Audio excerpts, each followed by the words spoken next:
അപ്പോൾ ഞാനിവിടെ ഒരു പപ്പടം എടുത്തിട്ടുണ്ട്. അത് മുഴുവനായിട്ട് ഞാൻ എടുക്കുന്നില്ല, ഞാനിവിടെ ചെറിയ അളവിലാണ് ഉണ്ടാക്കി കാണിക്കുന്നത്. അപ്പോൾ ഞാൻ പകുതി പപ്പടമാണ് എടുത്തിട്ടുള്ളത്. അത് കൈ വെച്ചിട്ട് നന്നായിട്ടൊന്ന് പൊടിച്ചെടുക്കുന്നുണ്ട്.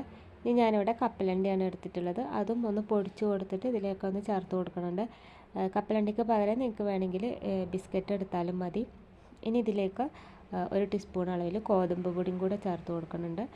ഇനി ഒരു പാരസെറ്റാമോൾ ഗുളികയാണ് എടുത്തിട്ടുള്ളത്. അത് ഡേറ്റ് കഴിഞ്ഞതായാലും കുഴപ്പമൊന്നുമില്ല. അതൊന്ന് പൊടിച്ച് കൊടുത്തിട്ട് ഇതിലേക്കൊന്ന് ചേർത്ത് കൊടുത്തിട്ടുണ്ട്. കുറച്ച് ബേക്കിംഗ് സോഡയും ചേർത്ത് കൊടുത്തിട്ടുണ്ട്. ഇനി കുറച്ച് വിനാഗിരി ചേർത്ത് കൊടുക്കുന്നുണ്ട്. വിനാഗിരി കൂടുതലാവാൻ പാടില്ല.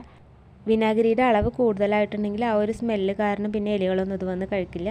അപ്പോൾ കുറച്ച് അളവിൽ വിനാഗിരി പിന്നെ കുറച്ച് വെള്ളം ചേർത്തിട്ട് ഇത് നന്നായിട്ടൊന്ന് കുഴച്ചെടുത്തിട്ട് ഇതുപോലെ ചെറിയ ചെറിയ ബോൾസ് ആക്കിയിട്ട് എലി വരുന്ന ഭാഗത്തൊക്കെ നമുക്ക് വെച്ച് കൊടുക്കാം.